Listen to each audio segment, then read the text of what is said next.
Hello friends, അപ്പോൾ എല്ലാവർക്കും we can P S C YouTube ചാനലിൻ്റെ പുതിയൊരു വീഡിയോയിലേക്ക് സ്വാഗതം.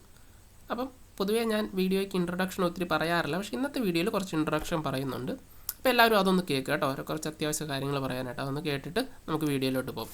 അപ്പോൾ നമ്മളിപ്പം ചെയ്തുകൊണ്ടിരിക്കുന്നത് രണ്ട് തരത്തിലുള്ള വീഡിയോകളാണ്. മോക്ക് ടെസ്റ്റുകളും പ്രീവിയസ് ചോദ്യങ്ങളും അനുബന്ധ വിവരങ്ങളുമാണ് ചെയ്യുന്നത്. അപ്പോൾ അത്യാവശ്യം ആളുകളൊക്കെ വീഡിയോ കാണുന്നുണ്ട്, പക്ഷേ നിങ്ങൾക്ക് ഉപകാരപ്പെടുന്നുണ്ടോ ഇല്ലയോ എന്നുള്ള കാര്യം കമൻറ്റ് കുറവാണ്, ലൈക്കും ഇല്ല. അതുകൊണ്ട് അറിയാനായിട്ട് ഒരു വഴിയില്ല. അപ്പോൾ ഈ ഒരു വീഡിയോ ചെയ്യുന്നത് നമുക്കിപ്പം കോഴ്സൊക്കെ നടന്നുകൊണ്ടിരിക്കുകയാണ്. അതിൻ്റെ ഇടയ്ക്ക് സമയം ഉണ്ടാക്കിയാണ് ചെയ്യുന്നത്. വളരെ ബുദ്ധിമുട്ടുള്ള കാര്യമാണ്. വീഡിയോ എടുക്കുക, എഡിറ്റ് ചെയ്യുക, നമുക്ക് പ്രത്യേകിച്ച് പ്രയോജനങ്ങളൊന്നുമില്ല. നിങ്ങൾക്കൊരു ഉപകാരം ആയിക്കോട്ടെ എന്നുള്ള ഒരു രീതിയിൽ ചെയ്യുന്നതാണ്. അപ്പോൾ നിങ്ങളുടെ സപ്പോർട്ട് ഉണ്ടെങ്കിൽ അത് തുടർന്ന് ചെയ്യാനായിട്ട് എനിക്ക് ബുദ്ധിമുട്ടൊന്നുമില്ല, പക്ഷേ സപ്പോർട്ട് ഉണ്ടാകണം. അപ്പോൾ ഇനി മിനിമം നമ്മുടെ ഒരു വീഡിയോ കാണുന്നതിൽ ഒരു 4-1 ആളുകളെങ്കിലും വീഡിയോ ലൈക്കെങ്കിലും ചെയ്യുന്നുണ്ടെങ്കിൽ, ഇപ്പോൾ കമൻറ്റ് ഇടാൻ ബുദ്ധിമുട്ടാണെന്ന് തോന്നുന്നു. ഞാൻ പറഞ്ഞു കമൻറ്റ് ഇട്ടാൽ മതി. അപ്പോൾ ആരും കമൻറ്റ് ഇടാനായിട്ട് എല്ലാവർക്കും ബുദ്ധിമുട്ടാണ്, കമൻറ്റ് ഒന്നും കാണുന്നില്ല. അതിൻ്റെ മീനിങ് നിങ്ങൾക്ക് ഈ ക്ലാസ് ആവശ്യമില്ലെന്നാണെന്ന് എനിക്ക് മനസ്സിലാക്കാൻ സാധിക്കുന്നു. അതുകൊണ്ട് നിങ്ങൾക്ക് ആവശ്യമുണ്ടോയെന്നുണ്ടെങ്കിൽ ലൈക്ക് ചെയ്യുക. ഒരു മിനിമം എമൗണ്ട് ലൈക്ക്, 1000 ലൈക്കെങ്കിലും, 10, 4000, 5000 പേരൊക്കെ കാണുന്നുണ്ട്. 1000 ലൈക്കെങ്കിലും മിനിമം വന്നാൽ അടുത്ത വീഡിയോ ചെയ്യാം. അല്ലെങ്കിൽ നമ്മുടെ ഈ സീരീസ് ഇതോടെ അവസാനിപ്പിക്കുകയാണ്. പിന്നെ നമ്മുടെ എന്തെങ്കിലും നോട്ടിഫിക്കേഷനുമായിട്ട് ബന്ധപ്പെട്ട പരീക്ഷ മാറ്റം അങ്ങനെയുള്ള കാര്യങ്ങളൊക്കെ വീഡിയോ ആയിട്ട് അറിയിക്കാം. അപ്പോൾ ഇത് കണ്ടിന്യൂ ചെയ്യണമെന്നുണ്ടെങ്കിൽ നിങ്ങൾ ലൈക്ക് ചെയ്യുക കേട്ടോ. പിന്നെ വേറൊരു കാര്യം, നമ്മുടെ various driver, company corporate driver, അതേപോലെയുള്ള ഡ്രൈവർ എക്സാമുകളെല്ലാം നടക്കാനായിട്ട് പോവുകയാണ്. 10th ലെവൽ എന്ന് പറയുന്ന എക്സാമാണ്. അത് നടക്കാൻ പോകുന്നത് 26-ാം തീയതിയാണ്. ഇനി ഏകദേശം ഒരു മാസം ടൈമാണ് അതിനുള്ളത്. അപ്പോൾ നമ്മുടെ ഈ ഒരു ഡ്രൈവിംഗ് പാർട്ട് പഠിക്കാനായിട്ട് ബുദ്ധിമുട്ടുള്ളവർക്കും ഡ്രൈവിംഗ് പാർട്ടിൽ നിന്ന് അത്യാവശ്യം നല്ല രീതിയിൽ മാർക്ക് മേടിക്കാനായിട്ടും അതുമായിട്ട് ബന്ധപ്പെട്ട ഒരു കോഴ്സ് നമ്മൾ ഓൾറെഡി നടത്തിക്കൊണ്ടിരിക്കുന്ന ഒരു കോഴ്സാണ്. ആ കോഴ്സിലോട്ട് ഇപ്പോൾ ഈ ഒരു മാസത്തെ വാലിഡിറ്റി ഉള്ളതുകൊണ്ട് ചെറിയൊരു എമൗണ്ടിൽ നിങ്ങൾക്ക് എൻ്റർ ചെയ്യാനായിട്ട് സാധിക്കും. 149 രൂപയ്ക്ക് എക്സാം വരെ ഈ ഒരു കോഴ്സ് അവൈലബിൾ ആയിരിക്കും. അപ്പോൾ ഇപ്പോഴും വീഡിയോ ചെയ്തുകൊണ്ടിരിക്കുകയാണ്. ഇന്ന് തൊട്ട് ഇനി പുതുതായിട്ട് കുറച്ച് ബ്രേക്ക് എടുത്തായിരുന്നു. നമ്മുടെ ബാക്കി ഫോഴ്സ് എക്സാമുകളൊക്കെ നടക്കുന്നതുകൊണ്ട് ഓൾറെഡി അതിൻ്റെ +2 ലെവൽ ഫുള്ള് സിലബസ് കംപ്ലീറ്റഡ് ആണ്. വീഡിയോ നിങ്ങൾക്ക് പുതുതായിട്ട് ജോയിൻ ചെയ്യുന്നവർക്കും കാണാം, നോട്ടും ലഭിക്കും. അതിനകത്ത് തന്നെ ആപ്പ് വഴിയാണ് ക്ലാസ്സസ് വരുന്നത്. അപ്പോൾ ഇന്ന് തൊട്ട് നമ്മൾ പുതിയ ഒരു വീഡിയോസൂടെ പുതിയൊരു കുറച്ച് ഏരിയയും കൂടെ ഈ 10th ലെവലിനകത്ത് അഡീഷണൽ ആയിട്ട് വരുന്നുണ്ട്. എഞ്ചിനുമായിട്ട് ബന്ധപ്പെട്ടത്, അങ്ങനെ കുറച്ച് ഫോമുകൾ, അതുമായിട്ട് ബന്ധപ്പെട്ട കുറച്ച് കാര്യങ്ങൾ. അപ്പോൾ ഇന്ന് ഫോമുകളുമായിട്ട് ബന്ധപ്പെട്ട വീഡിയോ ആണ് അവിടെ പെയ്ഡ് ക്ലാസ്സിൽ ചെയ്യാനായിട്ട് പോകുന്നത്. അപ്പോൾ ആ ഒരു പെയ്ഡ് ക്ലാസ്സിൻ്റെ ഈ ഫോം എന്ന് പറയുന്ന ഒരു വീഡിയോയും കൂടെ ഞാൻ ഇന്ന് ഡെമോ ആയിട്ട് യൂട്യൂബിൽ ഇട്ടേക്കാം. നിങ്ങൾക്ക് അത് വേണമെങ്കിൽ കാണാം. കണ്ടിട്ട് ഇഷ്ടപ്പെടുകയാണെങ്കിൽ ഈ 149 രൂപ പേ ചെയ്താൽ ആ കോഴ്സിലോട്ട് ജോയിൻ ചെയ്യാനായിട്ട് സാധിക്കും. പിന്നെ വേറൊരു കാര്യം, മോക്ക് ടെസ്റ്റ് ഒത്തിരി പേര് ആളുകൾ മോക്ക് ടെസ്റ്റ് ആയിട്ട് നടത്താവോ എന്ന് ചോദിക്കുന്നുണ്ട്. അപ്പോൾ മോക്ക് ടെസ്റ്റ് ആയിട്ട് ഒരു ഇത് സെറ്റ് ചെയ്യണമെങ്കിൽ നമുക്ക് വളരെ ബുദ്ധിമുട്ടാണ്, കുറേ ടൈം എടുക്കുന്നൊരു പ്രോസസ്സാണ്. അതുകൊണ്ട് തന്നെ നമ്മുടെ ടെലിഗ്രാം വഴി ഒരു 1-2 ദിവസം കൂടുമ്പം കുറച്ച് ക്വസ്റ്റ്യൻസ് ഉണ്ടാക്കിയിട്ട് അത് ആ ടെലിഗ്രാമിൽ പോളായിട്ട് ഇടുവാണെങ്കിൽ നിങ്ങൾക്ക് അത് ചെയ്യാനായിട്ട് സാധിക്കും. അപ്പോൾ ഞാൻ ടെലിഗ്രാമിൻ്റെ ലിങ്കും കൊടുക്കാം. അതിനകത്ത് ജോയിൻ ചെയ്താൽ ഞാനിപ്പം ഇതുമായിട്ട് ബന്ധപ്പെട്ട പോളുകൾ ഇനി എക്സാം വരെയുള്ള സമയം മാക്സിമം ആഡ് ചെയ്യാനായിട്ട് ശ്രമിക്കുക. അപ്പോൾ അതിനകത്ത് കയറിയാൽ നിങ്ങൾക്ക് പോളുകൾ അറ്റൻഡ് ചെയ്ത് മോക്ക് ടെസ്റ്റ് പോലെ തന്നെ അറ്റൻഡ് ചെയ്യാനായിട്ട് സാധിക്കും. അപ്പം ടെലിഗ്രാമിൻ്റെ ലിങ്കും ഡിസ്ക്രിപ്ഷനിൽ കൊടുത്തേക്കാം, കമൻറ്റായിട്ട് പിൻ ചെയ്തേക്കാം. അപ്പം ജോയിൻ ചെയ്യേണ്ടവർ കമൻറ്റിൽ കൊടുത്തിരിക്കുന്ന നമ്പറിൽ മെസ്സേജ് അയക്കുക, കാര്യങ്ങളൊക്കെ ചെയ്താൽ മതി കേട്ടോ. അപ്പം നമ്മളിന്ന് പ്രീവിയസ് നോക്കാനായിട്ടാണ് പോകുന്നത്. 2024-ലെ ഏറ്റവും ലേറ്റസ്റ്റ് ആയിട്ടുള്ള നമ്മുടെ പോലീസ് ഫയർമാൻ ഡ്രൈവറിൻ്റെ ചോദ്യപേപ്പറാണ് നമ്മൾ ഇന്ന് എടുത്തിരിക്കുന്നത്. ഇതിൽ നിന്ന് നമ്മുടെ വേരിയസിന് റിപ്പീറ്റായിട്ട് ചോദിക്കാൻ പറ്റുന്ന ഒത്തിരി ചോദ്യങ്ങളുണ്ട്. ഉറപ്പായിട്ടും ഒരു 10ന് മണ്ട ചോദ്യങ്ങൾ സെയിം ഇതിനകത്തു നിന്ന് വരും, അല്ലെങ്കിൽ ഇതിനകത്തുള്ള ഓപ്ഷനിൽ നിന്ന് വരും. കാരണം നമ്മുടെ സിലബസ് വളരെ ചെറുതല്ല ഡ്രൈവിങ്ങിൻ്റെ. അതുകൊണ്ട് തന്നെ റിപ്പീറ്റഡ് ക്വസ്റ്റ്യൻ എല്ലാ ചോദ്യപേപ്പറിലും ഉണ്ട്. അപ്പോൾ ഇത് പഠിച്ചിരുന്നാൽ ഏറ്റവും കുറഞ്ഞ സമയം കൊണ്ട് ഏറ്റവും കൂടുതൽ മാർക്കിനുള്ള കണ്ടൻറ്റ് നിങ്ങൾക്ക് കിട്ടും. അതാണ് ഈ പറയുന്ന പ്രീവിയസ് പഠിച്ചാലുള്ള ഗുണം. അപ്പോൾ നമുക്ക് നോക്കാം. അപ്പോൾ ഇന്നത്തെ വീഡിയോയിലോട്ട് എല്ലാവർക്കും സ്വാഗതം. അപ്പോൾ നമുക്ക് വീഡിയോയിലോട്ട് പോകാം. അപ്പോൾ ആദ്യത്തെ ചോദ്യം ഒന്ന് നോക്കി. ഞാൻ ഓപ്ഷൻ വായിക്കുന്നില്ല, ആവശ്യമുള്ളതിന് മാത്രം ഓപ്ഷൻ വായിക്കാം. കമൻറ്റ് ഇട്ടിട്ടുണ്ടായിരുന്നല്ലോ ലാഗാന്ന് പറഞ്ഞു, അപ്പോൾ ലാഗ് ആക്കുന്നില്ല. ഓപ്ഷൻ നിങ്ങളിപ്പം മോക്ക് ടെസ്റ്റ് ആയിട്ട് ചെയ്യുന്നവരെന്ത് ചെയ്യുക, ഒന്ന് പോസ് ചെയ്ത് വെച്ചിട്ട് ഉത്തരം ചെയ്ത് നോക്കുക കേട്ടോ. അപ്പം ഞാൻ വായിക്കാം. ഒരു ഗുഡ് ക്യാരിയേജിൻ്റെ ഗ്രോസ് വെഹിക്കിൾ വെയ്റ്റ് 12,000 കിലോഗ്രാമിൽ കൂടുതലാണെങ്കിൽ അതിനെ ഡാഷ് എന്ന് പറയുന്നു. ഇവിടെ എന്താണ് പറയുന്നത്? ഒരു ഗുഡ്സ് ക്യാരിയേജ്. ഗുഡ്സ് എന്ന് പറയുമ്പോഴേ നമ്മുടെ മനസ്സിൽ എന്താണ് വരേണ്ടത്? ചരക്ക് വാഹനം അല്ലേ, ചരക്ക് വാഹനം. ചരക്ക് വാഹനത്തിൻ്റെ ഗ്രോസ് വെഹിക്കിൾ വെയിറ്റ് GVW എന്താണ് പറയുന്നത്? 12,000-ലും അധികമാണെന്നാണ് പറയുന്നത്. 12,000-ലും അധികമാണെന്നാണ് പറയുന്നത്. അപ്പോൾ അതിനെ ഏത് വാഹനമായിട്ടാണ് പറയുന്നത്? അതെന്താണ്? ചരക്കായതുകൊണ്ട് തന്നെ ഗുഡ്സ് വാഹനമാണ്. 12,000 കിലോയിൽ കൂടുതലായതുകൊണ്ട് തന്നെ അതിനെ എന്താണ്? ഹെവിയാണ്. അപ്പം ഹെവി ഗുഡ്സ് വെഹിക്കിൾ എന്ന D ഓപ്ഷനാണ് ശരിയായിട്ടുള്ള ഉത്തരം. ഇതുമായിട്ട് റിലേറ്റ് ചെയ്ത് പറയുകയാണെങ്കിൽ നമുക്ക് 3 ടൈപ്പ് വാഹനങ്ങളാണുള്ളത്. ഹെവി വാഹനങ്ങൾ, മീഡിയം വാഹനങ്ങൾ, ലൈറ്റ് വാഹനങ്ങൾ. 7,500-ൽ താഴെയുള്ളത് ലൈറ്റ് വാഹനങ്ങളാണ്. 7,500 മുതൽ 12,000 വരെയുള്ള വാഹനങ്ങൾ മീഡിയം വാഹനങ്ങളാണ്. 12,000-ൽ കൂടുതലുള്ളത് ഹെവി വാഹനങ്ങളാണ്. അപ്പോൾ അതിലേതെങ്കിലും ഒരെണ്ണം ചോദിക്കും. 3 പഠിച്ചിരിക്കുക: മീഡിയം, ഹെവി, ലൈറ്റ്. ഓക്കെ. ഇനിയിപ്പം അടുത്ത ചോദ്യം വരുന്നത്, യാത്രക്കാരെ കയറ്റുന്നതിന് ഉപയോഗിക്കുന്നതും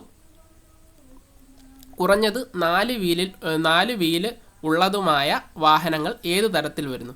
നേരത്തെ ഡിസ്കസ് ചെയ്ത ചോദ്യം, ഈ ചോദ്യം പ്രീവിയസ്ലി നമ്മുടെ 2 വീഡിയോ എടുത്ത് നോക്കിയാൽ സെയിം ആയിട്ട് കാണാം.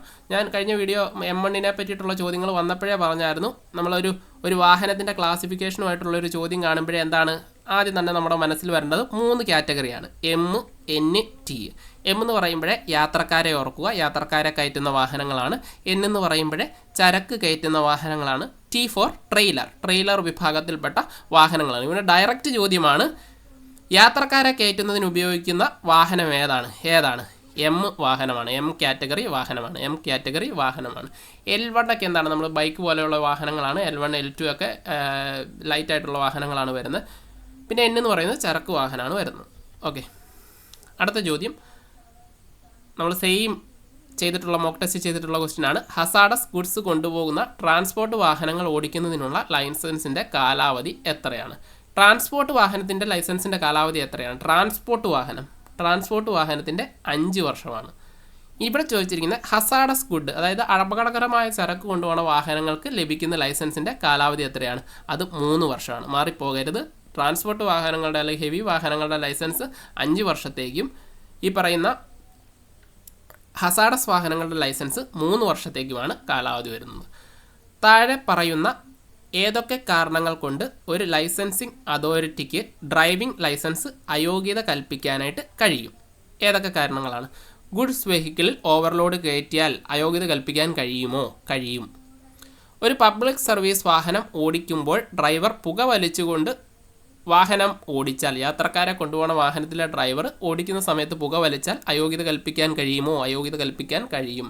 ഡ്രൈവർ യാത്രക്കാരെ ആക്രമിച്ചാൽ കണ്ണും പൂട്ടി പറയാം കഴിയും. അപ്പോൾ ഏതൊക്കെയാണ് കൽപ്പിക്കാൻ കഴിയുന്നത് ഏതൊക്കെയാണെന്ന് ചോദിച്ചാൽ അത് 1, 2, 3 അയോഗ്യത കൽപ്പിക്കാൻ കഴിയുന്ന കാര്യങ്ങളാണ് എന്നുള്ള കാര്യം ഒന്ന് ഓർത്തിരിക്കുക കേട്ടോ.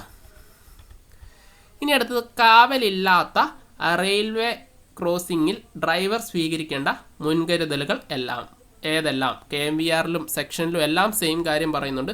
എന്താണ് ഒരു കാവലില്ലാത്ത ലെവൽ ക്രോസിൽ ഡ്രൈവർ ചെയ്യേണ്ടത്? ആദ്യം എന്ത് ചെയ്യണം? ലെവൽ ക്രോസിന് ലെവൽ ക്രോസ് എത്തുന്നതിന് മുമ്പ് ഇടത് സൈഡിൽ എന്ത് ചെയ്യുക? വാഹനം നിർത്തുക. വാഹനത്തിൽ നമ്മുടെ ക്ലീനറോ മറ്റാളുകളോ ഉണ്ടെങ്കിൽ അവർ റെയിൽവേ പാളത്തിനോടടുത്ത് നിന്ന് ആ 2 സൈഡും നോക്കി വ്യക്തമായ നിർദ്ദേശം നൽകി ആ നിർദ്ദേശത്തിനനുസരിച്ച് ഡ്രൈവർക്ക് വാഹനം പുറത്തോട്ട് എത്തിക്കാനായിട്ട് സാധിക്കും, അല്ലെങ്കിൽ അത് ക്രോസ് ചെയ്യാനായിട്ട് സാധിക്കും. ഇനി ഈ പറയുന്ന ക്ലീനറോ സഹായിയോ മറ്റാളുകളോ ഒന്നും ഇല്ല എങ്കിൽ എന്ത് ചെയ്യണം?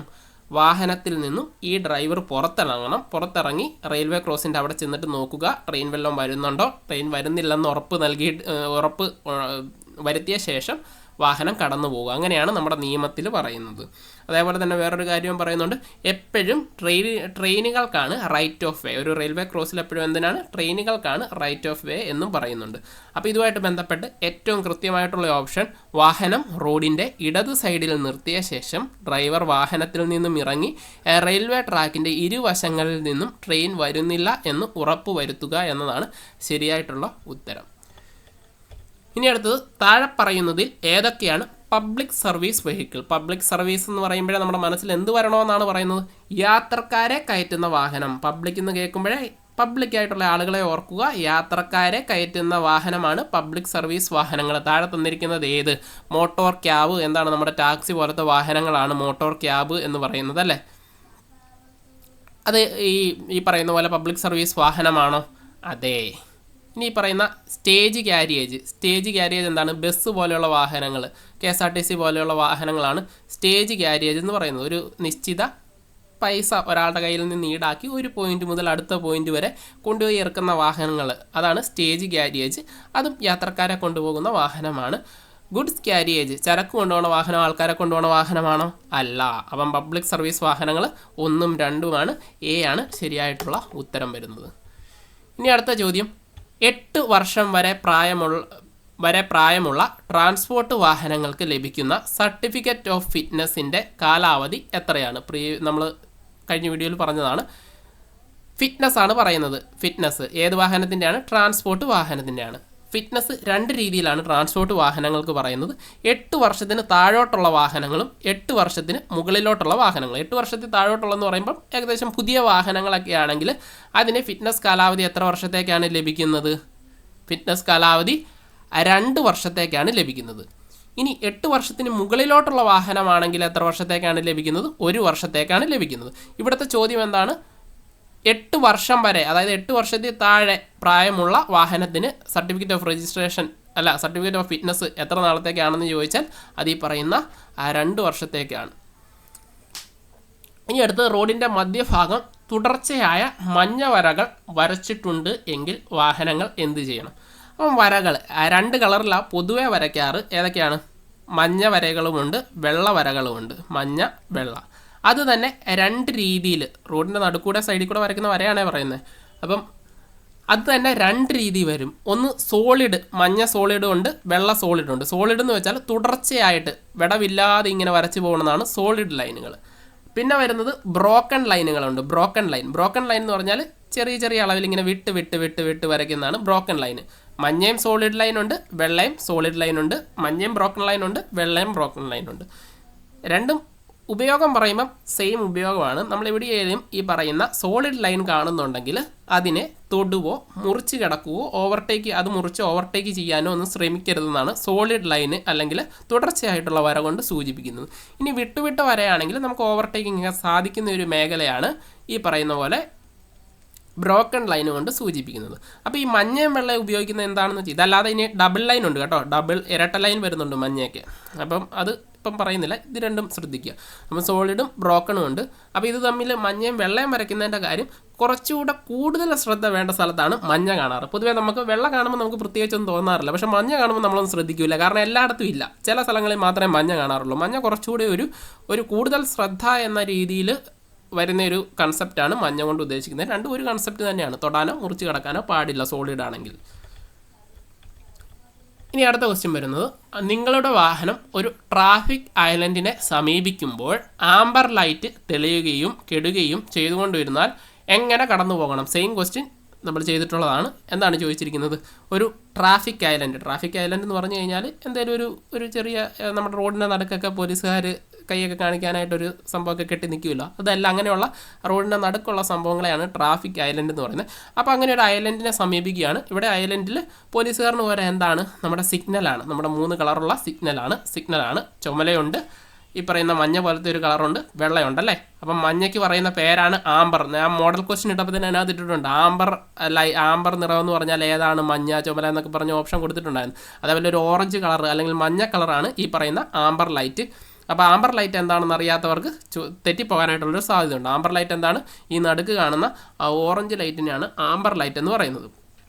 അപ്പോൾ ഇവിടെ കൊടുത്തിരിക്കുന്നത് ഇങ്ങനെയുള്ളൊരു ട്രാഫിക് സിഗ്നൽ അല്ല.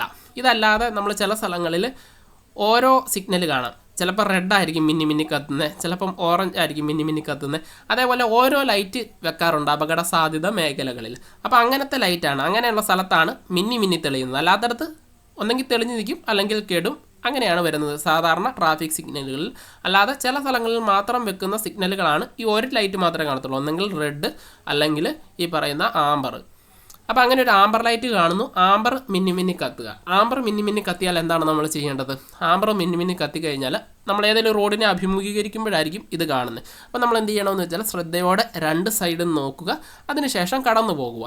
നിർത്തേണ്ട ആവശ്യമുണ്ടെങ്കിൽ മാത്രം നിർത്തുക. മറ്റു വാഹനങ്ങൾക്കൊക്കെ കടന്നു പോകാനായിട്ട് നമ്മുടെ വാഹനം നിർത്തേണ്ട ആവശ്യമുണ്ടെങ്കിൽ നിർത്തുക, ആവശ്യമില്ലെങ്കിൽ നിർത്തേണ്ട ആവശ്യമില്ല. അപ്പോൾ അങ്ങനെയാണ് ഈ പറയുന്ന റെഡ് ഈ പറയുന്ന ആംബർ ലൈറ്റ് കണ്ടാൽ ചെയ്യേണ്ടത്. അപ്പോൾ ഓപ്ഷൻ ബി ആണ് നമുക്ക് ഉത്തരം. വാഹനത്തിൻ്റെ വേഗത കുറച്ച് ട്രാഫിക് ഇൻ്റർസെക്ഷനിൽ കാൽനട യാത്രക്കാർക്കും മറ്റു വാഹനങ്ങളും ഉണ്ടെങ്കിൽ അതിന് വഴി കൊടുത്ത് ശ്രദ്ധയോടുകൂടി കടന്നു പോകുക. നമ്മൾ വേഗത കുറയ്ക്കുക, നിർത്തേണ്ട ആവശ്യമുണ്ടെങ്കിൽ നിർത്തുക. പക്ഷേ ഇനി റെഡാണ് മിന്നി കത്തുന്നതെങ്കിൽ ഉറപ്പായിട്ടും വാഹനം നിർത്തണം. ആളുണ്ടെങ്കിലും ഇല്ലെങ്കിലും ഉറപ്പായിട്ടും വാഹനം നിർത്തണം. നിർത്തിയ ശേഷം നോക്കണം, നോക്കിയിട്ട് സേഫ് ആണെങ്കിൽ കടന്നു പോകണം. അതാണ് വ്യത്യാസം വരുന്നത്.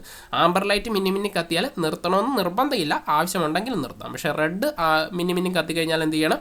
വാഹനം ഉറപ്പായിട്ടും നിർത്തണം. അതാണ് അതിൻ്റെ ഡിഫറൻസ് വരുന്നത് കേട്ടോ. ഇനി അടുത്തത് മോട്ടോർ വാഹന നിയമത്തിലെ 112 വകുപ്പ് എന്തിനെക്കുറിച്ച് പ്രതിപാദിക്കും? 112 എല്ലാ തവണയും ചോദിക്കുന്നതാണ്. 112 എന്തിനെ പറ്റിയാണ്? വേഗതയെ പറ്റിയാണ് പറയുന്നത്. 112 വേഗതയെപ്പറ്റി പറയുന്ന സെക്ഷനാണ്. 112 വേഗതയെപ്പറ്റി പറയുന്ന സെക്ഷനാണ്. ഓർത്തിരുന്നു, 112 വേഗത ഉറപ്പായിട്ടും ചോദിക്കും കേട്ടോ. ഒരു വെറൈറ്റി ക്വസ്റ്റ്യൻ അല്ല, നമ്മുടെ +2 ലെവലിൽ ഒരു വെറൈറ്റി ക്വസ്റ്റ്യൻ ആയിരുന്നു. എഞ്ചിനിൽ നിന്നുള്ളൊരു ചോദ്യം വന്നു.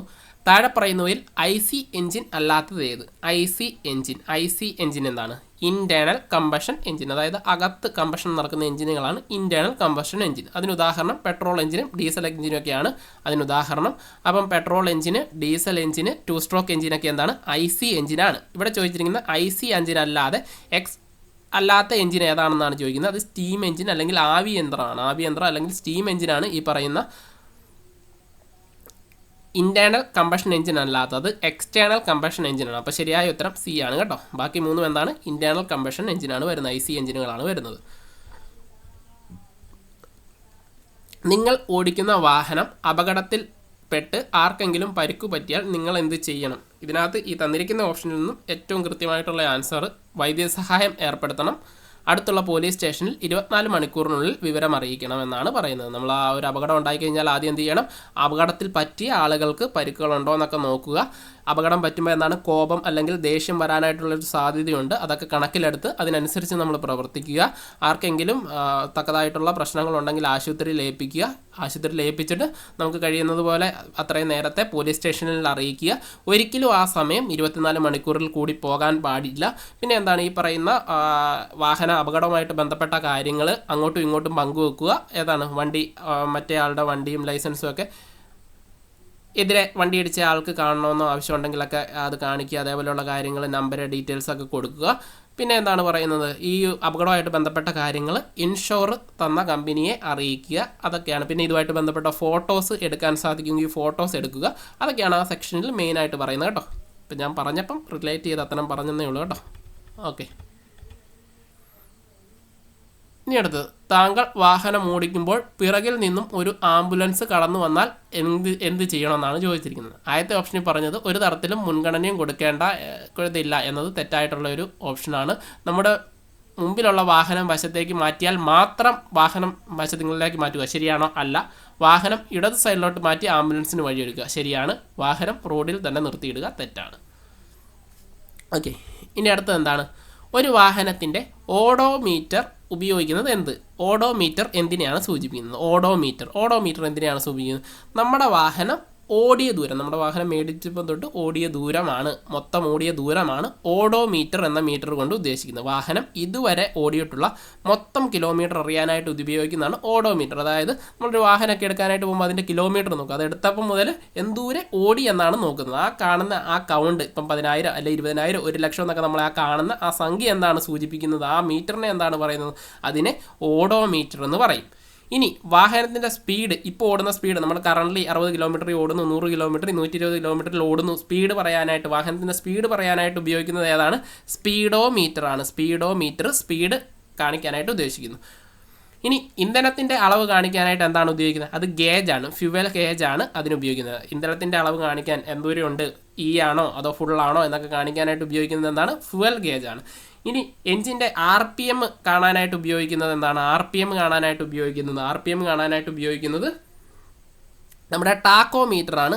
RPM കാണാനായിട്ട് ഉപയോഗിക്കുന്നത് ടാക്കോമീറ്റർ ആണ് ഈ പറയുന്ന RPM കാണാനായിട്ട് ഉപയോഗിക്കുന്നത്. അപ്പോൾ 3ഉം 4ഉം പഠിച്ചിരിക്കുക കേട്ടോ. ഏതെങ്കിലും മാറി ചോദിക്കും. ഇനി അടുത്തത് നമ്മുടെ പ്രീവിയസ് ആയിട്ട് എല്ലാ ചോദ്യത്തിനും ചോദിക്കുന്നതാണ്. MSM എന്നതുകൊണ്ട് ഉദ്ദേശിക്കുന്നത് എന്താണ്? പലതവണ പറഞ്ഞതാണ്. എന്താണ് MSM? Mirror, signal, manoeuvre. Mirror signal manoeuvre. പക്ഷേ ഇവിടെ കൊടുത്തിരിക്കുന്നത് മിറർ സിഗ്നൽ ആൻഡ് മാനുവർ ആണ്. നമുക്ക് കോമൺ സെൻസ് വെച്ച് നോക്കുമ്പോഴേ അറിയാം ആൻഡ് വരുന്നതുകൊണ്ട് അവിടെ എന്തെങ്കിലും കുഴപ്പമുണ്ടോ? ഇല്ല. മിറർ സിഗ്നൽ ആൻഡ് മാനുവർ എന്നാണ് ശരിയായിട്ടുള്ള ഉത്തരം. ബാക്കി ഓപ്ഷൻ വായിച്ചാൽ അറിയാം. Man signal mirror, mirror signal man, mirror side mirror, mirror size mirror എന്നൊക്കെയാണ് കൊടുത്തിരിക്കുന്നത്. നമ്മുടെ എന്താണ് MSM മിറർ സിഗ്നൽ മാനുവർ ആണ്. ഇനി ചിലപ്പോൾ ഇത് തന്നെ ചോദിക്കാം, അല്ലെങ്കിൽ അടുത്തത് ചോദിക്കുന്നത് PSL ആയിരിക്കും. PSL എന്താണ്? പൊസിഷൻ സ്പീഡ് ലുക്കാണ്. പൊസിഷൻ സ്പീഡ് ലുക്കാണ്. രണ്ടും പഠിച്ചിരിക്കുക. MSM PSL. ഇനി അടുത്ത ചോദ്യം, മോട്ടോർ വാഹന നിയമങ്ങൾ ലംഘിക്കുന്ന ആൾക്ക് ശിക്ഷ ലഭിക്കുമെന്ന് പറയുന്ന MV ആക്ട് സെക്ഷൻ 1988 ഏത് വകുപ്പിലാണ് എന്നാണ് പറയുന്നത്. എന്നാണ് മോട്ടോർ വാഹന നിയമങ്ങൾ ലംഘിക്കുക. നമുക്ക് 177 മുതലുള്ള സെക്ഷനുകളാണ് കുറ്റകൃത്യങ്ങളും അതിൻ്റെ ശിക്ഷകളും പഠിക്കാനായിട്ടുള്ള. അതിൽ തന്നെ ആദ്യത്തെ സെക്ഷനായ 177 എടുത്ത് നോക്കിയാൽ കാണാനായിട്ട് സാധിക്കും. എന്താണ് പറയുന്നത് അതിനകത്ത്? നമ്മുടെ ഏതെങ്കിലും ഈ റൂളിലോ റെഗുലേഷനിലോ ഒക്കെ പറയുന്ന നിയമങ്ങൾ ഒരാൾ ലംഘിച്ചു, അതുമായിട്ട് ബന്ധപ്പെട്ട് മറ്റ് ശിക്ഷകളൊന്നും എവിടെയും പരാമർശിക്കുന്നില്ല എങ്കിൽ അവർക്ക് ലഭിക്കുന്ന ശിക്ഷയെപ്പറ്റിയാണ് പറയുന്നത് 177 പറയുന്നത് അല്ലേ. അപ്പോൾ അതുതന്നെയാണ് അതുമായിട്ട് ബന്ധപ്പെട്ട് പറയാനായിട്ടുള്ളത്. അപ്പോൾ ഇവിടെ ചോദിക്കുന്നത് നിയമം ലംഘിക്കുന്ന ആൾക്ക് ലഭിക്കുന്ന ശിക്ഷയാണ്. അത് ഏതിലാണ് പറയുന്നത്? സെക്ഷൻ 177 പറയുന്നതെന്നുള്ള കാര്യം ഓർത്തിരിക്കുക. ഇനി ബാക്കി സെക്ഷനുകൾ നോക്കിയാൽ 185 എന്താണ്? മദ്യപിച്ച് വാഹനം ഓടിക്കുന്നത്. എപ്പോഴും ചോദിക്കുന്നതാണ്, മറന്നു പോകരുത്. 185 മദ്യപിച്ച് വാഹനം ഓടിക്കുന്നതാണ്. ഇനി 129 എന്താണ്? താഴെ ചോദിച്ചിട്ടുണ്ട്. 129 എന്താണ്? ഹെൽമെറ്റ് ഇല്ലാതെ വാഹനം ഓടിക്കുന്നതാണ് 129 എന്ന് പറയുന്നത്. ഇനി സെക്ഷൻ 183 എന്താണ്? ഓവർ സ്പീഡിൽ വാഹനം ഓടിക്കുന്നതിനെ പറ്റിയാണ് 183 പറയുന്നത്. അപ്പോൾ അത് 4 പഠിച്ചിരിക്കുക. 177 ജനറൽ പ്രൊവിഷൻ എന്നാണ് പറയുന്നത്. അതായത് മറ്റ് ശിക്ഷകളൊന്നും ഇല്ലെങ്കിൽ റൂളുകൾ റെഗുലേഷനൊക്കെ ലംഘിക്കുന്നവർക്ക് കോമൺലി കൊടുക്കുന്ന ഏറ്റവും ഫൈൻ കുറഞ്ഞ 500 രൂപയൊക്കെ ഫൈൻ വരുന്ന ഒരു കുറ്റകൃത്യമാണ് 177. പ്രത്യേകിച്ച് കുറ്റകൃത്യം പറയുന്നില്ല. ജനറലായിട്ട് നിയമങ്ങൾ ലംഘിക്കുന്നവർക്ക് നൽകുന്ന ശിക്ഷയാണ് 500 രൂപയാണ് വരുന്നത്. ഇനി അടുത്തത് 185 മദ്യപിച്ച് വാഹനം ഓടിക്കുക. 129 ഹെൽമെറ്റ് ഇല്ലാതെ, 29 ഹെൽമെറ്റ് ഇല്ലാതെ, 83 ഓവർ സ്പീഡ്. അത്ര കാര്യങ്ങളൊന്നും ഓർത്തിരിക്കുക. ഇനി 1988 മോട്ടോർ വാഹനത്തിൻ്റെ സെക്ഷൻ 129 പ്രതിപാദിക്കുന്നത് എന്തിനെക്കുറിച്ചാണ്? 129 നമ്മൾ മേളിൽ പഠിച്ചാണ്. 129 എന്താണ്? ഹെൽമെറ്റ് അല്ലെങ്കിൽ ഹെഡ് ഗിയർ എന്നും കാണാം. ഹെഡ് ഗിയർ അല്ലെങ്കിൽ ഹെൽമെറ്റ്. ഹെൽമെറ്റിന് വേറൊരു പേരാണ് ഹെഡ് ഗിയർ. മോട്ടോർ സൈക്കിൾ ഓടിക്കുമ്പോൾ ഹെൽമെറ്റ് ധരിക്കുന്നതിനെ പറ്റി പറയുന്ന സെക്ഷനാണ് ഈ പറയുന്ന 129. ഹെൽമെറ്റ് അല്ലെങ്കിൽ ഹെഡ് ഗിയർ എന്ന് ചില സ്ഥലങ്ങളിൽ കാണാനായിട്ട് സാധിക്കും.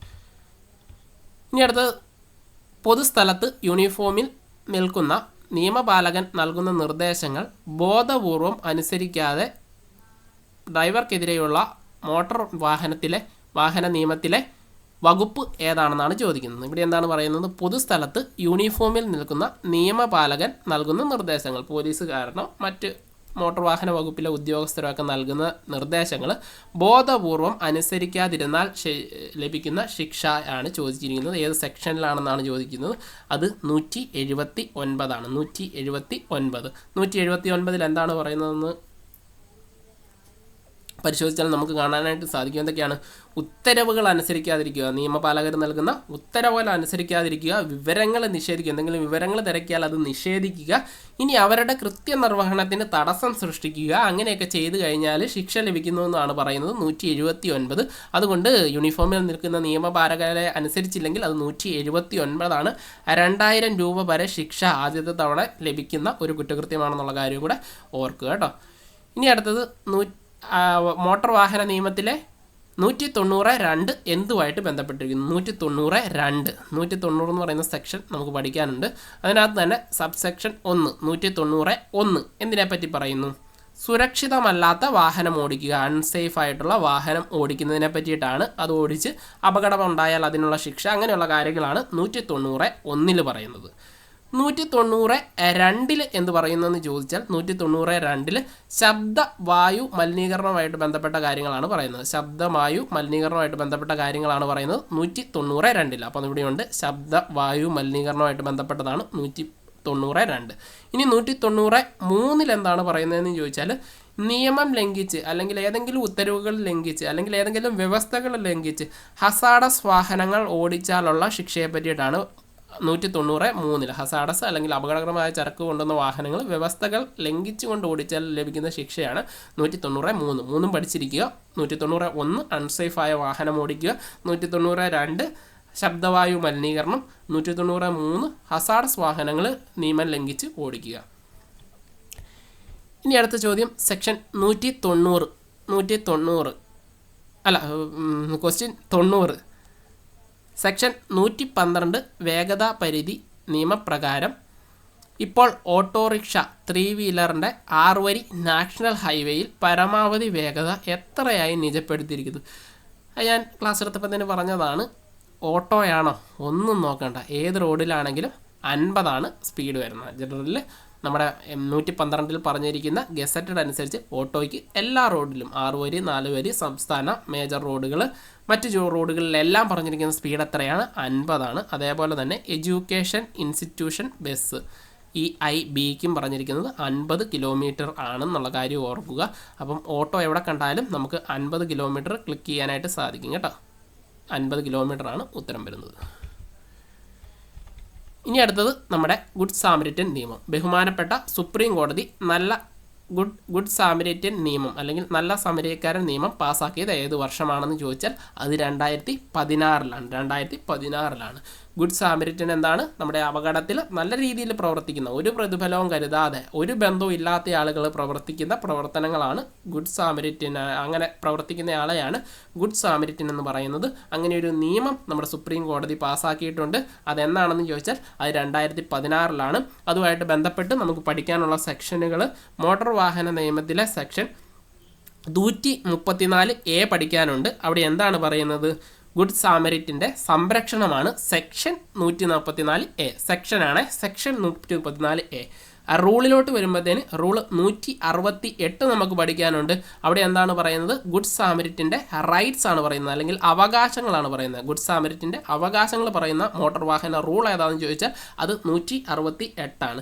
ഇനി അടുത്തത് വരുന്നത് നമുക്ക് പഠിക്കാനുള്ള സെക്ഷൻ റൂള് 169. 168 റൂളാണ്. Rule 168, rule 169. ഇത് സെക്ഷനാണ്. സെക്ഷൻ 134. 169 എന്താണ്? എന്തിനെപ്പറ്റി പറയുന്നു? റൂൾ 169 വിസ്താരമാണ്. അതായത് ഏതെങ്കിലും ഒരു ഗുഡ് സാമരിറ്റൻ അതുമായിട്ട് ബന്ധപ്പെട്ട ഒരു കേസിൽ സാക്ഷി പറയാനായിട്ടുണ്ടെങ്കിൽ അയാളെ വിസ്തരിക്കേണ്ട ഒരു ഫോർമാറ്റ് ഉണ്ടല്ലേ? അത് പലതവണ ചോദിച്ചിട്ടുണ്ട്. യൂണിഫോമിൽ പറ്റില്ല, അദ്ദേഹത്തിന് ഇഷ്ടമുള്ള സ്ഥലത്ത് വേണം വിസ്തരിക്കാനായിട്ട്.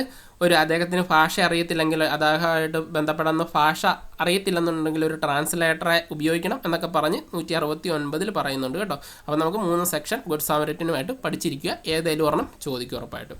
ഒരു വെറൈറ്റി ക്വസ്റ്റ്യൻ ആണ് അടുത്തത്. ലോകത്ത് നടന്ന വാഹന അപകടങ്ങളിൽ മരണമടഞ്ഞവരുടെ ഓർമ്മയ്ക്കായി ലോക ഓർമ്മ ദിനം ആചരിക്കുന്നത് എന്നാണ്? World day of remembrance for road traffic victims എന്നാന്ന് ചോദിച്ചാൽ അതിൻ്റെ ഉത്തരം എല്ലാ നവംബർ മാസത്തിലും 3ാമത്തെ ഞായറാഴ്ചയാണ്. വെറൈറ്റി ക്വസ്റ്റ്യൻ ആണ്, ഓർത്തിരിക്കുക കേട്ടോ. എല്ലാ നവംബർ മാസവും എല്ലാ വർഷത്തിലെ നവംബർ മാസത്തിലെ 3ാമത്തെ ഞായറാഴ്ച എന്താണ്? World day remembrance for road traffic victims ആണെന്നുള്ള കാര്യമൊന്ന് ഓർത്തിരിക്കുക കേട്ടോ. ഇനി അടുത്തത് മോട്ടോർ വാഹന നിയമത്തിലെ ഏത് വകുപ്പ് പ്രകാരമാണ് നിയമപാലകന് ശരിയായ രേഖകളില്ലാതെ വാഹനം പിടിച്ചെടുക്കാനായിട്ട് സാധിക്കുന്നത്? ശ്രദ്ധിക്കുക, വാഹനം പിടിച്ചെടുക്കാൻ അധികാരം നൽകുന്ന സെക്ഷൻ ഏതാണെന്ന് ചോദിച്ചാൽ അത് 207 ആണ്. 207. ഏതെങ്കിലും ഉദ്യോഗസ്ഥന് വാഹനം പിടിച്ചെടുക്കാനുള്ള അധികാരം നൽകുന്നത് 207 ആണ്. അതുമായിട്ട് റിലേറ്റ് ചെയ്ത് നമുക്ക് പഠിക്കാനുള്ളൊരു സെക്ഷനാണ് 206. 206 എന്താണ് പറയുന്നത്? വാഹനം പിടിച്ചെടുക്കുന്നത് 207 പറയുന്നുവെങ്കിൽ 206 പറയുന്നത് ഡോക്യുമെൻറ്റുകൾ അല്ലെങ്കിൽ ഈ പറയുന്ന രജിസ്ട്രേഷൻ സർട്ടിഫിക്കറ്റ്, ലൈസൻസ്, പെർമിറ്റൊക്കെ പിടിച്ചെടുക്കാൻ സാധിക്കുമെന്ന് പറയുന്നത് 206 ആണ്. അപ്പോൾ 206, 207 തമ്മിലുള്ള വ്യത്യാസം മനസ്സിലാക്കി വെക്കുക. രണ്ടും പോലീസുകാർക്കുള്ള അല്ലെങ്കിൽ ഏതെങ്കിലും ഉദ്യോഗസ്ഥനുള്ള അധികാരമാണ്. 206 രേഖകൾ പിടിച്ചെടുക്കാമെന്ന് പറയുന്നു. 207 പ്രകാരം വാഹനം പിടിച്ചെടുക്കാമെന്ന് പറയുന്നു. ഇനി അടുത്തത് പ്രായപൂർത്തിയായ വാഹന ഉടമ ലൈസൻസ് ഇല്ലാതെ വാഹനം ഓടിച്ചാൽ ലഭിക്കുന്ന പിഴ തുക എത്രയാണ്? അപ്പം പലരും വായിച്ചപ്പം അവിടെ ഇരുന്ന് വായിച്ചപ്പോൾ പ്രായപൂർത്തിയാകാത്ത എന്ന് വായിക്കാനായിട്ട് ഇടയുണ്ടായി. കാരണം ഈ കിടക്കുന്ന 2500 എന്ന ഓപ്ഷനാണ് നമ്മളെ അങ്ങനെ വായിക്കാനായിട്ട് പ്രേരിപ്പിച്ചത്. ആദ്യം ഓപ്ഷനൊക്കെ ഒന്ന് രേഖാചിത്രം പോലെ ഒന്ന് ഫുള്ള് ക്വസ്റ്റ്യൻ നോക്കിയിട്ട് ഓപ്ഷനോടെ നോക്കിയവർ ഒരിക്കലും ഇത് പ്രായപൂർത്തിയായത് എന്ന് വായിക്കാനായിട്ടുള്ള സാധ്യതയില്ല, പ്രായപൂർത്തിയാകാത്തത് എന്ന് വായിക്കാനായിട്ടുള്ളൊരു സാധ്യത അവിടെ കാണുന്നുണ്ട്. അപ്പം പലരും മെസ്സേജ് അയച്ചതിൻ്റെ ഭാഗമായിട്ട് ഞാൻ പറഞ്ഞ കേട്ടോ, അങ്ങനെ അതൊന്ന് തെറ്റിപ്പോയെന്ന് പറഞ്ഞായിരുന്നു. അപ്പം പ്രായപൂർത്തിയായ ആളാണ് ഇവിടെ ചോദിക്കുന്നത്. അതായത് 18 വയസ്സിന് മുകളിലുള്ള ഒരാൾ വാഹനം ലൈസൻസ് ഇല്ലാതെ ഓടിച്ചാൽ ലഭിക്കുന്ന പിഴത്തുകയാണ് ഇവിടെ ചോദിക്കുന്നത്. എത്രയാണ് പിഴത്തുക വരുന്നത്? പിഴത്തുക വരുന്നത് 5000 രൂപ വരെയാണ് വരുന്നത്. 5000 രൂപ വരെ. നമ്മുടെ 199A അതാണ് ഈ പറയുന്ന 18 വയസ്സിൽ താഴെയുള്ള പ്രായപൂർത്തിയാകാത്ത അല്ലെങ്കിൽ ലൈസൻസ് ലഭിക്കാത്ത 18 വയസ്സോ ഇപ്പോൾ ഹെവിയാണ് ഓടിക്കുന്നതെങ്കിൽ 20 വയസ്സിൽ താഴെയുള്ളവരോ ഒക്കെ ആണെന്നുണ്ടെങ്കിൽ പ്രായമാകാതെ ഓടിക്കുക. ജുവനൈൽസ് വാഹനം ഓടിച്ചു കഴിഞ്ഞാൽ അതിന് ലഭിക്കുന്ന ശിക്ഷയെപ്പറ്റി പറയുന്ന 199A പ്രകാരം ലഭിക്കുന്ന ഒരു ശിക്ഷയാണ് ഈ 2500 രൂപ. നമുക്കിവിടെ ചോദിച്ചിരിക്കുന്നത് പ്രായപൂർത്തിയായതാണ്, അതുകൊണ്ട് 5000 രൂപയാണ് ശരിയായിട്ടുള്ള ഉത്തരം വരുന്നത്. ഇനി അടുത്ത ചോദ്യം, ഒരു ലൈറ്റ് മോട്ടോർ കാർ രജിസ്ട്രേഷൻ കാലാവധി കഴിഞ്ഞ് ഓടി എന്ന് തെളിഞ്ഞാൽ അടയ്ക്കേണ്ട ഫൈൻ തുക എത്രയാണ്? അതായത് രജിസ്ട്രേഷൻ ഇല്ലാതെ ഒരു കാർ ഓടിച്ചാലുള്ള ഫൈനാണ് ചോദിക്കുന്നത്. PSC ആൻസർ കീ പ്രകാരം 3000 രൂപയാണ് ഫൈൻ കൊടുത്തിരിക്കുന്നത്. പക്ഷേ ഇതുമായിട്ട് ബന്ധപ്പെട്ട് നമുക്കത് കൃത്യമാണെന്ന് പറയാനായിട്ട് സാധിക്കത്തില്ല. കാരണം നമ്മുടെ രജിസ്ട്രേഷൻ ഇല്ലാതെ ഓടിച്ചാൽ 2000 രൂപ മുതൽ 5000 രൂപ വരെ എന്നാണ് പറയുന്നത്. 2000 രൂപ മുതൽ 5000 രൂപ വരെ ഫൈൻ ലഭിക്കാം എന്നാണ് പറയുന്നത്. ഇവിടെ ഓപ്ഷനിൽ 2000 ഉണ്ട്, 4000 ഉണ്ട്, 3000 ഉണ്ട്. അതുകൊണ്ട് തന്നെ കൃത്യം 3000 ആണെന്നുള്ളത് നമുക്ക് പറയാനായിട്ട് സാധിക്കത്തില്ല കേട്ടോ. അപ്പോൾ അതുകൊണ്ട് തന്നെ അത് ഡിലീറ്റ് ആവാനായിട്ടുള്ള സാധ്യത ഉണ്ടാവാം. എങ്കിലും PSC ആൻസർ തന്നിരിക്കുന്നത് 3000 ആണെന്നുള്ള കാര്യം ഒന്ന് ഓർക്കുക കേട്ടോ. ഇനി അടുത്തത് ഒരു സ്ഥിരം ക്വസ്റ്റ്യനാണ്. വാഹനം ഒരു കയറ്റം കയറി ഇറക്കം ഇറങ്ങുമ്പോൾ ഏത് ഗിയറിലാണ് ഓടിക്കേണ്ടത് എന്ന് ചോദിച്ചു കഴിഞ്ഞാൽ അത് എപ്പോഴും കയറ്റം കയറിയ ഗിയറിൽ തന്നെ വേണം. നമ്മുടെ ഹിൽ ഡ്രൈവിങ്ങുമായിട്ട് ബന്ധപ്പെട്ട് നമുക്ക് പറയാൻ പറ്റുന്ന ഒരു സെക്ഷൻ ഈ പറയുന്ന സംഭവമാണിത്. നമ്മൾ ഒരു കയറ്റം കയറുന്നു, അതിൽ നമുക്ക് ഫസ്റ്റ് ഗിയറിലാണ് കയറ്റം കയറിയതെങ്കിൽ ആ ഇറക്കം ഇറങ്ങേണ്ടത് ഏത് ഗിയറിലാണ്? ആ ഫസ്റ്റ് ഗിയറിൽ തന്നെ ഇറക്കം ഇറങ്ങണം. നമ്മൾ ഏത് ഗിയർ അത് കയറാനായിട്ട് ഉപയോഗിക്കുമോ ആ കയറാൻ ഉപയോഗിച്ച ഗിയറിൽ തന്നെ അത് ഇറങ്ങാനായിട്ട് ശ്രമിക്കണം. അല്ലാതെ നമ്മൾ ന്യൂട്രലാക്കി ഇട്ട് ഇറങ്ങിക്കഴിഞ്ഞാൽ എന്ത് പറ്റും? വാഹനത്തിൻ്റെ ബ്രേക്കിൻ്റെ ഡിസ്ക് ചൂടായി ബ്രേക്ക് നഷ്ടപ്പെടുന്ന അവസ്ഥ വരെ ഉണ്ടാകാനായിട്ടുള്ളൊരു സാധ്യതയുണ്ട്. കയറിയ ഗിയറിൽ തന്നെ ഇറങ്ങുമ്പോൾ നമ്മൾ പഠിച്ചിട്ടുണ്ട് എൻജിൻ ബ്രേക്ക്, എക്സോസ്റ്റ് ബ്രേക്ക് ഒക്കെ പഠിച്ചിട്ടുണ്ട്. അതിൻ്റെ ഇപ്പം ഫസ്റ്റ് ഗിയറിലാണ് ഏറ്റവും കൂടുതൽ എൻജിൻ ബ്രേക്ക് കിട്ടുന്നതെന്ന് നമ്മൾ പഠിച്ചിട്ടുണ്ട്. അപ്പോൾ അതുമായിട്ട് ബന്ധപ്പെട്ടാണ് ഇങ്ങനെയൊരു കാര്യം പറയുന്നതെന്നുള്ള കാര്യം കൂടി ഒന്ന് ഓർത്തിരിക്കുക. ഇനി അടുത്ത് പറയുന്നത്, ഒരു വാഹനത്തിന് നിർബന്ധമായും ഉണ്ടായിരിക്കേണ്ടത് ഏത് തരം ഹോണാണ് എന്നാണ് ചോദിച്ചിരിക്കുന്നത്. ഏത് തരം ഹോണാണ് ഒരു വാഹനത്തിൽ നിർബന്ധമായിട്ട് ഉണ്ടാകേണ്ടത്? വാക്യൂം ഹോണാണോ? അല്ല. എയർ ഹോൺ ഉണ്ടാകാനേ പാടില്ലെന്നാണ് പറയുന്നത്. എയർ ഹോൺ അല്ല, ഇലക്ട്രിക് ഹോണാണ്. ഇലക്ട്രിക് ഹോണാണ് ഒരു വാഹനത്തിന് എപ്പോഴും നിർബന്ധമായിട്ടും വേണ്ട ഹോൺ എന്ന് പറയുന്നത്. ഇനി അടുത്തത് ആമേർഡ് വാഹനങ്ങൾ അല്ലെങ്കിൽ കവചിത വാഹനങ്ങൾ എന്നും കാണാം. അപ്പോൾ അതുകൂടെ പഠിക്കുക. കവചിത, മലയാളത്തിൽ പറഞ്ഞാൽ കവചിത വാഹനങ്ങൾ എന്ന് പൊതുവായി അറിയപ്പെടുന്നത് ഏത് തരം വാഹനങ്ങളാണ്? കവചിത വാഹനങ്ങൾ അല്ലെങ്കിൽ ആമേർഡ് വാഹനങ്ങൾ എന്താണ്? നമ്മുടെ ബുള്ളറ്റ് പ്രൂഫായിട്ടുള്ള വാഹനങ്ങളെയാണ് ഉദ്ദേശിക്കുന്നത്. അതേതാണ്? KSRTC ബസ്സിന് ബുള്ളറ്റ് പ്രൂഫാണ്? അല്ല. ഗുഡ്സ് വെഹിക്കിളിന് ബുള്ളറ്റ് പ്രൂഫാണ്? അല്ല. ആഡംബര കാറുകൾക്ക് ബുള്ളറ്റ് പ്രൂഫാണ്? അല്ല. സൈനിക ആവശ്യങ്ങൾക്കുള്ള വാഹനങ്ങൾക്ക് എന്താണ്? ബുള്ളറ്റ് പ്രൂഫ് ഉപയോഗിക്കാറുണ്ട് എന്നുള്ള കാര്യം അവിടെ ഓർക്കുക. അപകടകരമായ ഹസാഡസ് ഗുഡ്സ്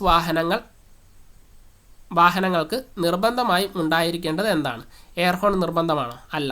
ഇലക്ട്രിക് ബ്രേക്ക് നിർബന്ധമാണോ? അല്ല. വാക്യൂം ക്ലച്ച് നിർബന്ധമാണോ? അല്ല. സ്പാർക്ക് അറസ്റ്റർ, എല്ലാ തവണ സ്പാർക്ക് അറസ്റ്ററിനെ പറ്റി ഒരു ചോദ്യം ഉണ്ടായിരിക്കും. സ്പാർക്ക് അറസ്റ്ററാണ്. സ്പാർക്ക് അറസ്റ്റർ എന്താണ്? നമ്മുടെ ഒരു വാഹനത്തിൽ ഉപയോഗിക്കുന്നത് അപകടകരമായിട്ട് ചരക്ക് കൊണ്ടുപോകുന്ന വാഹനങ്ങളാണ്. സ്പാർക്കുകൾ അല്ലെങ്കിൽ തീപ്പൊരികളൊക്കെ വളരെയധികം അപകടങ്ങൾ ഉണ്ടാക്കുന്ന ഒരു സംഭവമാണ് അതുമായിട്ട് ബന്ധപ്പെട്ട്. അപ്പോൾ അങ്ങനെയുള്ള വാഹനങ്ങൾ ഓടിക്കുമ്പോൾ നമ്മുടെ ഇൻറ്റേർണൽ കമ്പഷൻ എഞ്ചിനിൽ നിന്ന് വരുന്ന സ്പാർക്കുകൾ നമ്മുടെ ഈ പറയുന്ന സൈലൻസറിലൂടെ പുറത്തു വന്ന് അപകടങ്ങൾ ഉണ്ടാക്കാനുള്ള ഒരു സാധ്യതയുള്ളതുകൊണ്ട് സൈലൻസറുമായിട്ട് ബന്ധപ്പെടുത്തി വെക്കുന്ന ഒരു ഉപകരണമാണ് സ്പാർക്ക് അറസ്റ്റർ. അതെന്ത് ചെയ്യും? ആ സ്പാർക്കിനെ ഇല്ലാതാക്കും എന്നുള്ളൊരു കാര്യം കൂടെ ഓർക്കുക. ഇനി നമ്മുടെ പറഞ്ഞ കാര്യം മറന്നു പോകാതിരിക്കുക. എന്താണ്, നിങ്ങൾക്ക് തുടർന്നും ഈ ഇങ്ങനെയുള്ള വീഡിയോസ് വേണമെന്നുണ്ടെങ്കിൽ ലൈക്ക് ചെയ്യുക. ലൈക്കിനനുസരിച്ച് മാത്രമേ ഇനി വീഡിയോ ഈ ഒരു ടോപ്പിക്ക് കണ്ടിന്യൂ ചെയ്യുന്നുള്ളൂ കേട്ടോ. അപ്പോൾ ഇനി അടുത്ത അവസാനത്തെ ചോദ്യം, സൈനിക വാഹനങ്ങൾക്ക് മാത്രം അടിക്കാവുന്നതും മറ്റു വാഹനങ്ങൾക്ക് നിരോധിച്ചിട്ടുള്ള നിറം ഏതൊക്കെയാണെന്നാണ്. നീല നിറം കൊടുത്തിട്ടുണ്ട്, അത് തെറ്റാണ്. ഒലീവ് ഗ്രീൻ നിറം, അത് കറക്റ്റാണ്. ഒലീവ് ഗ്രീൻ നിറമാണ് സൈനിക വാഹനങ്ങൾക്ക് മാത്രം അടിക്കാൻ പറ്റുന്ന നിറം. ഇനി ഈ പറയുന്ന നേവി ബ്ലൂ, നീല നിറം നേവി ബ്ലൂ എന്ന് കൊടുത്തു കഴിഞ്ഞാലും അതും ഈ പറയുന്ന പോലീസ് വാഹനങ്ങൾക്കും മറ്റു വാഹനങ്ങൾക്കും ഒക്കെ അടിക്കാനായിട്ട് സാധിക്കുന്ന ഒരു നിറമാണ്. ഇവിടെ നീല നിറം എന്നാണ് കൊടുത്തിരിക്കുന്നത്. നേവി ബ്ലൂവും പറ്റും. സൈനിക വാഹനങ്ങൾക്ക് അടിക്കുന്ന നിറം ഈ ഓപ്ഷൻ പ്രകാരം ഒലീവ് ഗ്രീൻ ആണെന്നുള്ള കാര്യം ഓർക്കുക കേട്ടോ. അപ്പോൾ ഇത്രയും കാര്യങ്ങളേ ഉള്ളൂ. ഇനി കോഴ്സിൽ ജോയിൻ ചെയ്യാൻ താല്പര്യമുണ്ടെങ്കിൽ നമ്മുടെ കമൻറ്റൊക്കെ ഒന്ന് പരിശോധിക്കുക. അതിൽ നമ്പറും ഡീറ്റെയിലും ഒക്കെ കൊടുത്തേക്കാം.